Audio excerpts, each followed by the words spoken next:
Hello and welcome to another season of Inside the Inferno. I'm John Kinney and I'm pleased to be joined by Mahir Sinhasan.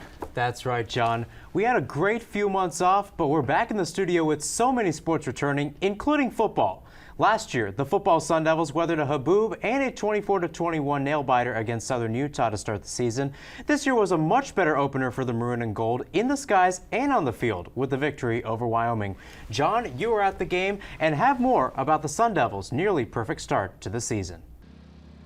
The Sun Devils opened the 2024 season with a dominating 48-7 win over Wyoming on Saturday night. The Sun Devils had a balanced attack on the offensive side of the ball, and quarterback Sam Levitt's first career start as a Sun Devil, where he went 14 for 22 for 258 yards and threw for 2 touchdowns. Arizona State would also have 2 rushing touchdowns in the game from Cam Scatterbo and DeCarlos Brooks.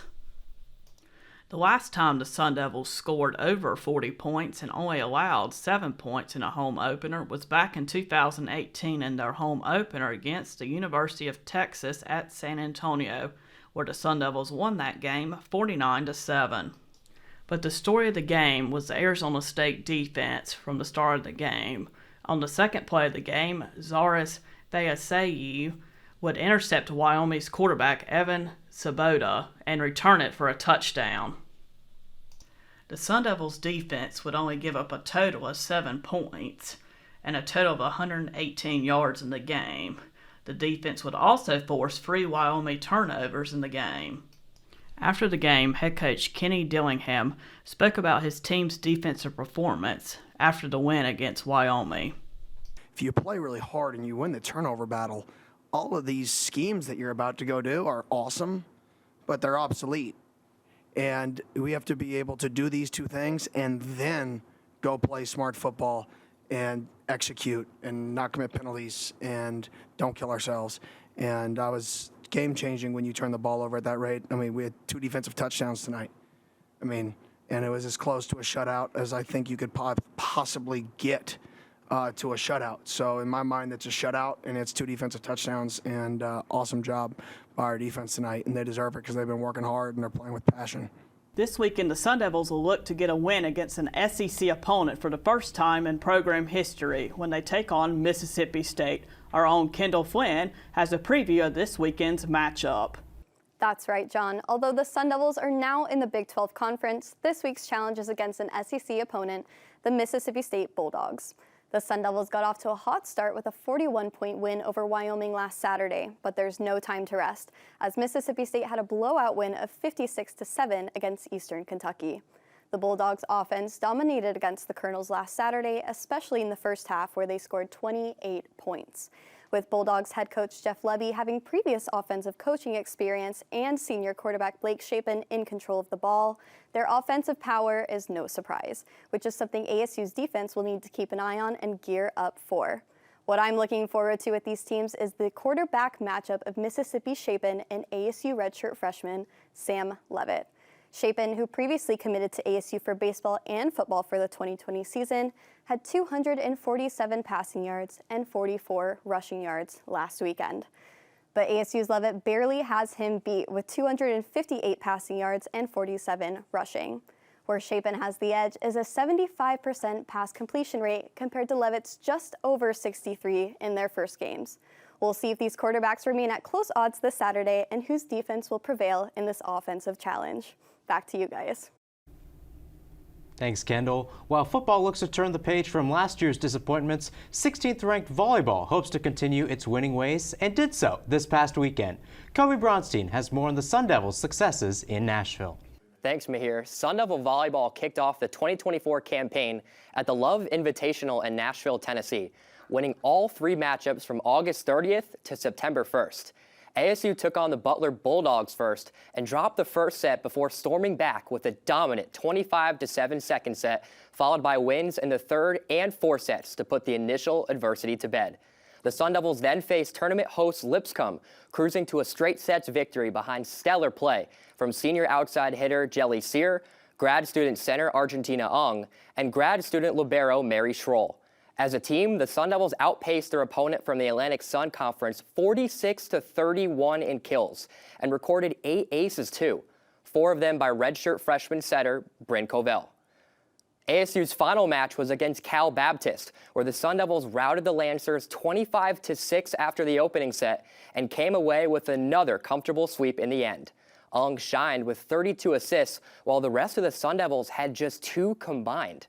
On deck is the San Diego tournament starting Friday, September 6th against UC Santa Barbara that will continue into the weekend, while Sun Devil fans have to wait until September 19th for their first home match. Thanks, Kobe. The Sun Devils will continue their road trip this weekend as they head from the country to the coast for the San Diego tournament. Our Courtney DeWellaby has a preview of this weekend's matchups. Arizona State is hitting the road once again this weekend for a tournament in San Diego. Thanks to an impressive performance in Nashville, the Sun Devils are heading into this weekend undefeated. When it comes to UC Santa Barbara, ASU trails in the all-time series 1-10, but it's worth noting these teams haven't met since 1999. Against San Diego, ASU holds a 4-2 edge in the series.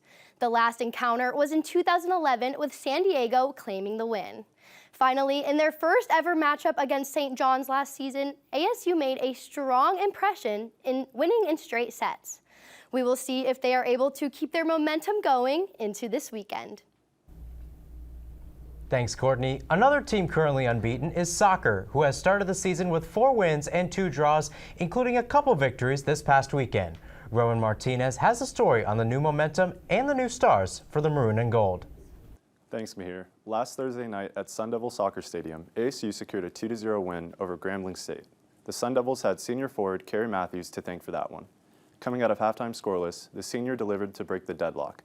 Despite a sluggish start, the team managed to win the match, and goalkeeper Pauline Nels got the clean sheet on the night. Just a few days later, Arizona State faced off against Ivy League competition, UPenn. The Sun Devils cruised to a 3-0 win with freshman forward Kira Blundell bagging a hat trick. Blundell's first goal came from a corner scramble, followed by a penalty conversion, and she completed the afternoon with a stunning shot from the top of the box that curled beyond the keeper's glove. The victory not only showcased the depth and talent of ASU's attack, but also the solid defensive performance. Looking ahead, the squad is getting ready to face the Utah Tech Trailblazers on Sunday, September 8th at 11 a.m. Utah Tech comes into this one with a 2-2 record and will be ASU's final non-conference opponent of the regular season. Back to you guys at the desk. Thanks, Roman. Now over to the ice, where the Sun Devils have made some off-season moves ahead of their season opener against Air Force on October 4th. Hannah Flanagan has more about the new faces in the Valley. ASU hockey is around the corner, and we have a lot of exciting things to look forward to. The Sun Devils recorded their best season in program history last year, going 24-8-6. Despite losing some key players, they're starting a new chapter, entering the NCHC. Head coach Greg Powers and staff work hard this offseason, taking full advantage of the transfer portal. This team has 5 transfers and 6 freshmen joining the roster. This includes 17-year-old standout Cullen Porter, coming from the U.S. National Development Team, and is a notable prospect for the 2025 NHL Draft. A couple other key players are 5th-year defenseman Noah Beck, coming from Clarkson University, and junior forward Cruz Lucius, coming from Wisconsin. With a new conference and several fresh faces, it is an exciting time for the team, as it hopes to give Sun Devil Nation plenty to look forward to. Back to you guys. Thanks, Hannah. While Arizona State athletics sat dormant over the summer, many former and current Sun Devils made their mark at the 2024 Summer Olympics in Paris. Our Ernie Jimenez has more of the hardware they received on the world's biggest stage.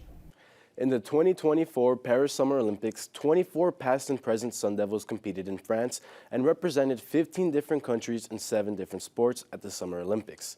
Of the 24 Sun Devils in attendance, 4 of them took home medals.